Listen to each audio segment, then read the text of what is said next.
स्वामी जी, अभी जो संसार में जो चल रहा है वो पूरा 7.8 अरब की जनसंख्या के अंदर जो चल रहा है उसको मैं अध्यात्म विज्ञान के तरीके से जोड़ना चाहता हूं आपके मुखारबिंद से, ताकि कि लोगों को सच्चा ज्ञान मिल जाए।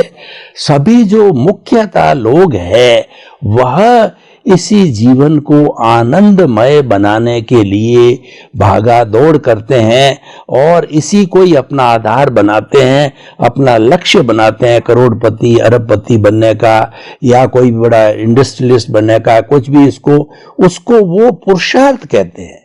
क्या वह पुरुषार्थ है और वही किया जाना चाहिए या इसके आगे भी कोई बात है? क्योंकि मानव मस्तिष्क है वो संपूर्ण डेवलपमेंट वाला है।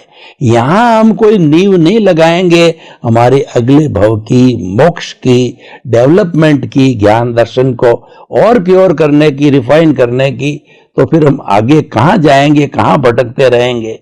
तो स्वामी जी इसको पूरा क्लियर खींच करके बताइए कि रियल रिलेटिव पुरुषार्थ आखिर क्या चीज है। दुनिया के लोग, आम जनता, मास ऑफ पीपल, वो तो मन वचन काया की क्रिया को ही पुरुषार्थ मानते हैं और मनवाते हैं। हमारे साधु संत सन्यासी भी उनको ही पुरुषार्थ मानते हैं और मनवाते हैं। यानी मन की क्रिया को, वाणी की क्रिया को, देह की क्रिया को ही पुरुषार्थ मानते हैं और मनवाते हैं। और इसीलिए हमारा समाज तो उसी के ऊपर चलता है, चाहे सामाजिक बात है, चाहे फैमिली की बात है, चाहे धार्मिक बात है, चाहे कॉमर्शियल बात है। सब ये बातें कॉमन है कि क्रिया करने से ही हम पुरुषार्थ कर सकते हैं, आगे बढ़ सकते हैं। मगर हमको एक बात समझनी पड़ेगी कि दुनिया के लोग अगर क्रिया को ही पुरुषार्थ मानते हैं, ठीक है, अपनी मान्यता, क्योंकि उनके पीछे लॉजिकल आर्ग्यूमेंट भी है कि अगर क्या सब कुछ करवाती कुदरत है तो हम कुछ नहीं करें, क्या हम बैठे रहे, सोते रहे, क्या उससे हमारी प्रगति होगी? मगर ये एक अनलॉजिकल तर्क है, असैद्धांतिक तर्क है।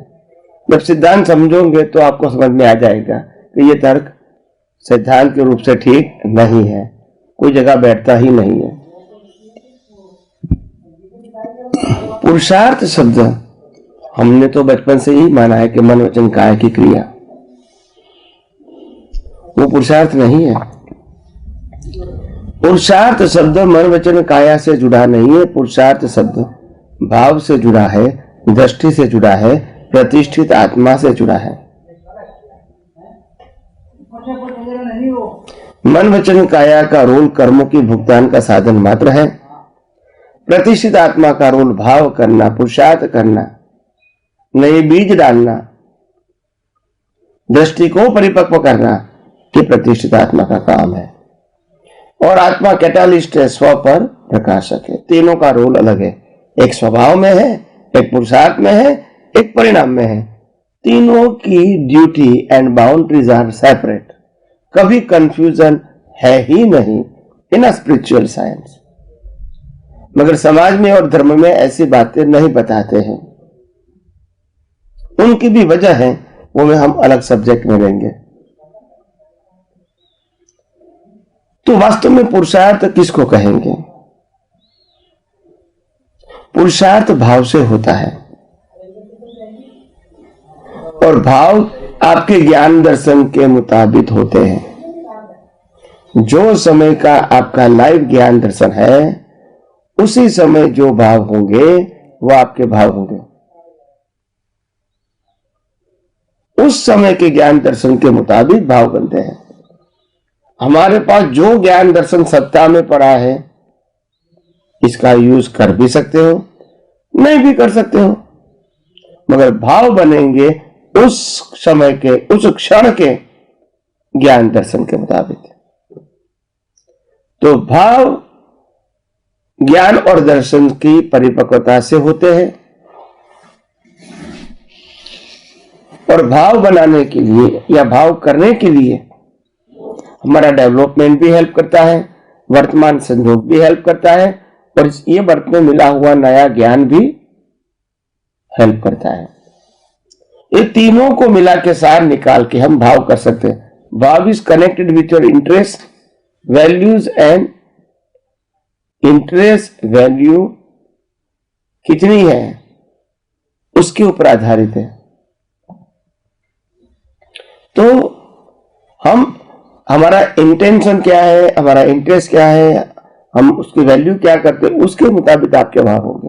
कभी राग में इंटरेस्ट होगा तो राग के भाव होंगे, द्वेष में इंटरेस्ट होगा तो द्वेष के भाव होंगे, कभी व्यक्ति या वस्तु में इंटरेस्ट होगा तो उस प्रकार के भाव होंगे, कभी साधनों का इंटरेस्ट होगा तो उस प्रकार के भाव होंगे, कभी स्टेटस में इंटरेस्ट होगा तो उस प्रकार के भाव होंगे, कभी साधु संत सन्यासी बनने में इंटरेस्ट होगा तो इस प्रकार के भाव होंगे, कभी बड़ा इंसान बनना है तो उस प्रकार के भाव होंगे, कभी दुनिया को घूमना है तो उस प्रकार के भाव होंगे।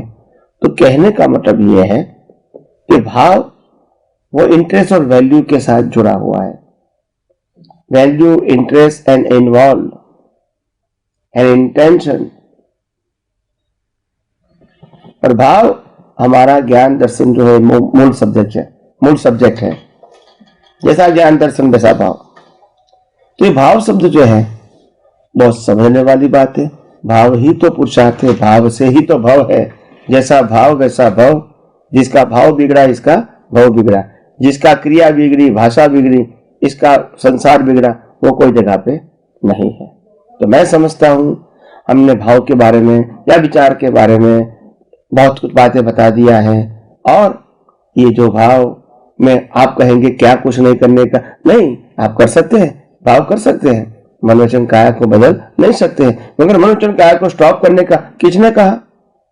आप कहते मैं सोता रहूंगा, भी किसने कहा आप सोता रहोगे? आपके पास जब श्वास लेने की शक्ति नहीं है तो क्या मनोवचन काया कंट्रोल आप है? इसलिए सोना न सोना आपकी बात नहीं है। एक्सीडेंट होगा तो 6 महीने तक सोते रहोगे, एक्टिव होंगे तो भी। और आपको एक्टिव होना है मगर काम नहीं मिलेगा तो घर पे बैठे रहना पड़ेगा, तो वो आपके हाथ में नहीं है। तो इसीलिए मैं कहता हूं आइए हम सब आध्यात्म विज्ञान को और गौर दृष्टि से यथार्थ रूप से समझने की कोशिश करें और हमारी दृष्टि और विशाल और मंगलमय बनाए।